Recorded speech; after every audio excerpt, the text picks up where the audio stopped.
G'day ladies and gents, and welcome to something a little bit different. So today's video, while this is a replay this is obviously my replay as I was actually in this battle, this one actually has not a whole lot to do with me. Instead today, we're going to be focusing on a good friend and definitely most loyal subscriber and follower of mine, Mr. Twemloco, who most of you will probably know as Steven. And Steven today is flying in the American Premium Spitfire LF Mark 9C. Just get the camera set up so we can kind of somewhat witness what Mr. Steven was doing in this one. Unfortunately, I can't actually see from his perspective, so we're going to have to try and improvise a little bit. And a little bit of backstory behind this is Steven's just unlocked the F4C Phantom, and he's out here today with me to try and get a bit of silver. And we've not had much luck. We've actually won the majority of games that we've played in these aircraft. I'm in the Premium Mark 14 over to his right, just so you know. But the problem that we've been having is that all of our games just seem to end before we really have a chance to do anything. And when we got Hokkaido, we weren't overly thrilled about this one. At least I wasn't really overly thrilled about this one, to say the least. So, being in the legendary Spacefire, we're going to spend the next few minutes climbing, and I'm just going to speed it up a little bit so we can get to the action. And as you're going to notice, there's going to be an awful lot of Japanese planes in this match, and I'm really not very confident and actually fighting the Japanese. They're definitely my least favourite nation to fight, especially at this BR. I think the A7 is just an absolute UFO. It's just kind of good at absolutely everything and has no weaknesses and is a little bit overpowered, but, you know, just my thoughts on it. Then again, I am a Spitfire elitist and I get kind of salty when things don't go my way, which is what you're going to see in today's video. So Steven's climbing up above me right now as he's in the LF Mark 9. It does climb slightly better than my Griffin engined Mark 14, but I'm a little bit faster than he is, and I got, well, arguably slightly better altitude performance, but to be fair, these planes are very, very similar. We have exactly the same loadout. 2 Spanos, 4 7.7s. And yeah, Steven's got a little bit better climb rate, and he's a little bit more manoeuvrable than me. But I've got to say, this does feel really weird actually doing a replay when I'm not actually talking about my own performance. Which I will be touching on my own performance in this game, but I'll give you a little spoiler, it's really shit. Because I'm going to epically fuck up.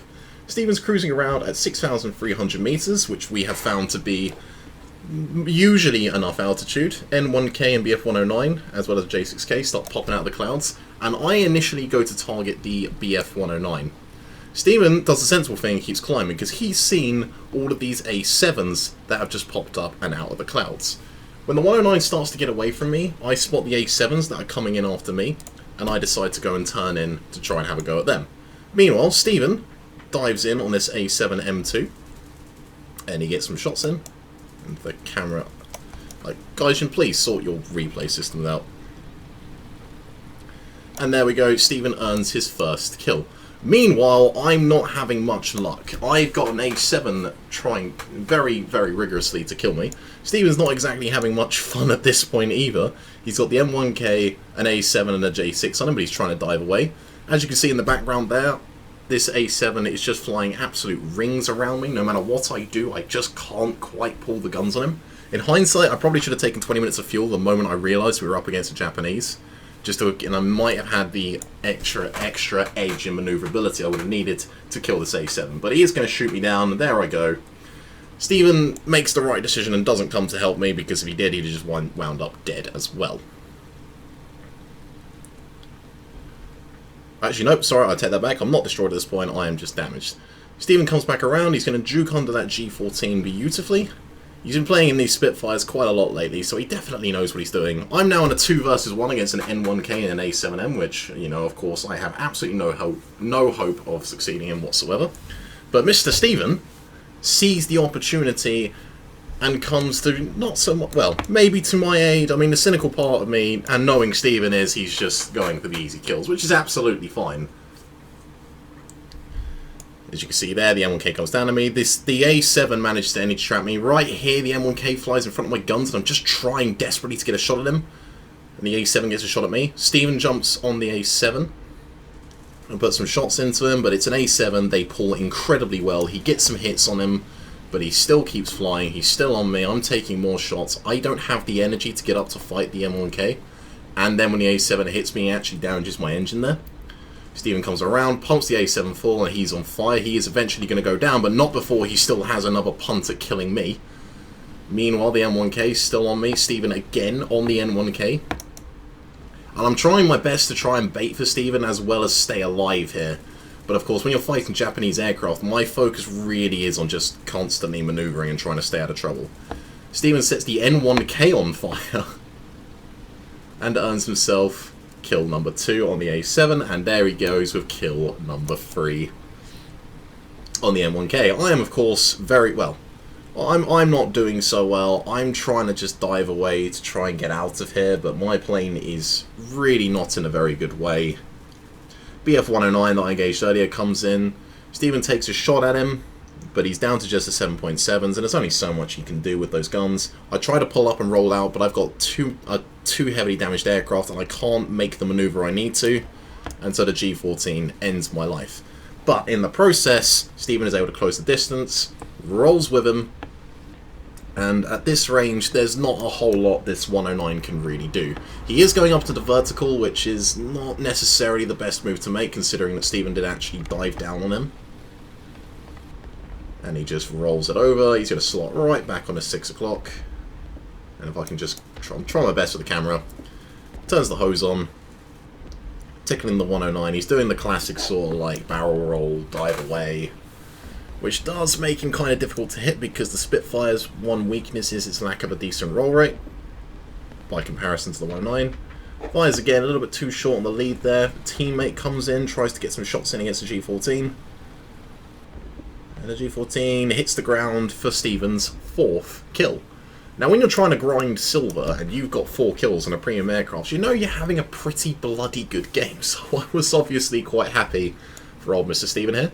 J6K comes in and Steven's going to show a textbook evasion of how to avoid a head-on. Jukes one way, jukes the other. The A6 flies harmlessly past and decides not to commit and follow him. So Steven now has time to go back and rearm because he is completely out of ammunition at this point, I do believe, or he might have a little tiny bit of 7.7 remaining. So we're going to fast forward ahead a little bit, just so that we can see Steven land, get back up in the air so the action can recommence. This game was a bit of an emotional roller coaster. I mean, I actually disappeared during most of this part to go and get food, because I saw my opportunity and I was hungry. Steven taking off there, with the replay being weird and wonderful because the War Thunder replay system is fucking abysmal. If there's one thing I miss about doing World of Tanks content, it is the World of Tanks replay system. It is so much better than this. Like the World of Tanks replay system is quite simply you just rewatch the battle from your perspective. You don't have any of this shit up here, or any of this shit, or any of this shit over here, and I hate it. But anyway, our J6K friend from earlier returns, and this time Steven's now got a fully armed plane with a full fuel load, and most importantly, a full rack of ammunition. So he's going to come in and give this J6K a jolly good rogering. Now, I haven't actually seen this part yet, so let's see how he handles the situation. So he comes in from underneath him, which isn't a bad decision, considering probably doesn't want to get into turn for the J6K. The J6K goes up and takes absolutely no effort to avoid him, so that's an easy fire. And this is about the time when I'm starting to come back with my bowl of hot pasta. The J6K puts out the fire, because, you know, Japanese planes were renowned for being very, very flame resistant. Steven loops around, avoids the second J6K. He comes around for the nice reversal. Does the gun, puts a little spray in, but the shells fall way too short. Coming around again. He's now in a 2 versus 1 against 2 J6s. One of them is very heavily damaged, so rightfully so, he's focusing on the one that isn't damaged, as this one is the bigger threat. As long as he keeps turning, the other one's really not going to be able to pull a shot on him. The J6K is manoeuvrable, but it's not quite as manoeuvrable as the Spitfire Mark 9. So Steven's going to come up, he's going to have a textbook shot here, beautiful work, there it is. That's a good hit on the J6, and is he going to go down? No, not quite, he pulls out of it, but again, Steven's on his tail. Where's the other one? And there's the fire on the first one, on the still alive ones. So Stephen waves off of him, and now he's going around and he's looking for the other J6, who tragically flew into the river rather than allow Stephen to have the kill. So technically, this was actually a 6-kill game at this point, but Stephen at least did get credited for the 5th, and actually will walk away from this game with an ace. So we're obviously pretty damn happy about this. We've had a really bad run of games, and we're doing this so that my friend can get his first 10.3 aircraft and actually be able to fly it. So I'm really happy for him, and this is just a nice, really warm, wholesome moment. But War Thunder is a cruel, cruel mistress, and there is still one enemy aircraft left alive on the enemy team, and you'll never guess what it is. Yes, it's a Ju-288C, everyone's favourite premium fucking piece of shit, overpowered monstrosity that should definitely be at 6.0 at the very least, but God forbid we increase its BR because we don't want to hurt our sales figures. Because it's not like we have any other ridiculously overpowered premium aircraft in this game that we can sell instead. So, finding the Ju-288, not going to be the easiest task. And this Ju-288 is actually going to do some slightly peculiar things in this game. And in the end, I do kind of wonder if he actually did give us the result that we got. But anyway, we'll have to watch and see, because this is going to get real weird real quick. So Stephen turns around and spots him using the new map feature, where if you're looking at the tactical map, it will actually highlight the sector that the last remaining enemy aircraft is in. And for some reason, the Ju-288 is not at ridiculous altitude. He's at about 2,500 meters. You can just see him there ahead of Stephen's plane. So we're just going to fast forward a little bit till Stephen gets to merge with this guy. And it's about here. There he is. The Ju-288 doing the wise thing and pitching his aircraft down into a dive so we can gain more airspeed. It's going to make it incredibly hard for any Spitfire to keep up with him. Now, this is where, if Stephen had been in the Griffin engine Spitfire, like my Mark 14, he probably would have had a bit more luck, because he's in the LF Mark 9 with the Merlin engine. He has to loop around and try and chase down the Ju-288, and he just isn't really going to have the engine power to be able to pull it off. Again, had this been me and my Griffin engine, I might just have been able to run this guy down, but sadly, with the Merlin engine, not so much. But then again, Stephen does also get slightly better mobility than I do. Now, he is just about managing to hold rough speed with the aircraft, and this is where the Ju-288 is about to do something really odd that I didn't fully understand, and he turns. The 288 is a very manoeuvrable aircraft, but it is still a bomber. It's nowhere near as manoeuvrable as a Spitfire. Stephen runs out of cannon ammunition and hoses them with the 7.7s. He's managed to damage both of the Ju-288's engines, which is going to prove very important later on. Again, Stephen rolls in as the Ju-288 decides to try and scissor fight him, and I don't fully understand, and neither of us really fully understood what the hell the 288 was trying to do. Sprays him again. We're not, and Stephen isn't taking any fire from the Ju-288's defensive guns, which is again very unusual because the 288 has a couple of 20 mils, and there they go. Stephen gets set on fire and does exactly the right thing. He's going to sit on this 288's tail, and he hoses him with a little bit of machine gun ammo he has left. At which point the Ju-288 just proceeds to fly in a straight line. And this is where I mean, like, I think this guy was actually kind of trying to give himself up. I think he was trying to give Stephen the kill.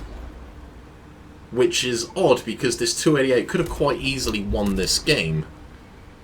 I mean, he successfully shoots down Stephen, and then all he has to do is shoot down the PB-4Y. So Stephen is out, but he's coming away with 5 kills. And what should have been 6, and the team is now left with our Lord and Saviour in this PB-4Y to have the gunship war with the Ju-288. And right here, we thought this game was over. The Ju-288 gets set on fire by the PB-4Y, and we're screaming, yes, yes, kill him, murder him. The 288 fires back, but he's on fire. He's going to go down, right? I mean, he's got both of his engines damaged from when Stephen was absolutely hosing him with the guns, right? Yeah, no, the 288 keeps flying because it's a fucking 288 and it's a premium monstrosity. The Ju-288 turns around, presumably to try and run down the PB-4Y, but because he has suffered quite substantial damage to his engines, he's just not going to be able to do it. So now we're thinking, yes, PB-4Y, you can win us this game. All you have to do is just bomb one of the bases. And what are you doing? The bases, I believe, are actually over here, but the PB-4Y is flying this way towards the ground targets. Why? What are you doing?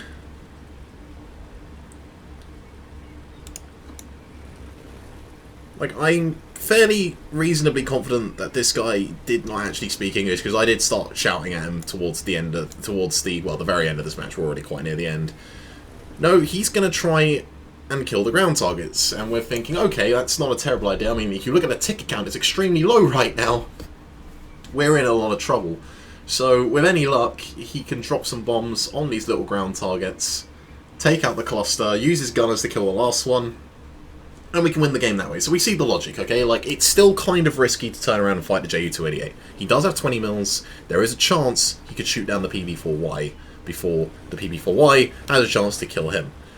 So, okay, in a sense, it kind of makes sense to go for these ground targets, but watch what he does. We're just going to speed it up a little bit, because I don't really want to watch this guy fly in a straight line for 3 minutes. He's flying over the target, and he starts dropping bombs from this altitude, and you can kind of see what the problem is here. Let's just pause this for a second. So, you have a cluster of 6 vehicles. Basically, the idea of these ground targets is that towards the end of the game, if you kill, for each full cluster of these ground targets you kill, the enemy team will lose a substantial amount of their tickets.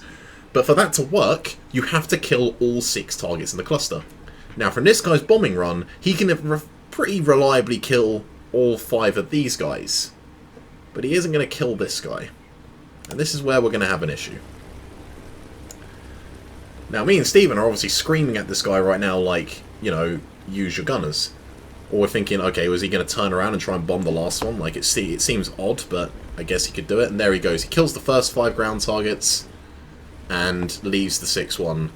And instead of using his gunners, which he could hit at this range, it would be difficult, but he's got enough ammunition to spray. He goes, no. He starts flying towards the next cluster, where we're going to have exactly the same issue. And to say the least, me and Steven are kind of losing our rags at this point, thinking, like, for fuck's sake, like, the best game we've had all day, probably over the course of like, the last 2 or 3 hours we've been playing for, and it's going to get thrown by the PB-4Y. And he's going to do exactly the same thing again. He drops his little cluster of bombs, but he's not going to actually hit all of the ground targets. He just kills a few, leaves one alive. Now, I can understand coming at this from like a greed perspective. Like, you know, he wants all the points for himself, but I don't think this guy understands that if he kills one of these clusters and we win, he'll actually get a much, much better reward than if he just gets a few extra ground target kills. And no, instead, so once again, he leaves one alive, and instead of going back and finishing off either cluster, he goes for the full cluster. Thankfully, though, the Ju-288 crashes. Steven earns his 6th kill in this match. I think flying possibly one of the best games he may or may not have ever had. And in just a moment, the ticket counter is going to bleed down, hopefully. It's looking really close, and there it goes for the victory. So, Steven, my boy, congratulations on an absolute cracking game. It was an emotional roller coaster. I was there watching and rooting for him the entire time. Shame that I completely sucked, but I guess I'll have to try and dig out a fairly decent replay to redeem myself for this one. But anyway, guys, I really hope you've enjoyed this one. It was a lot of fun to make, and I'll catch you all on the next one. Adios.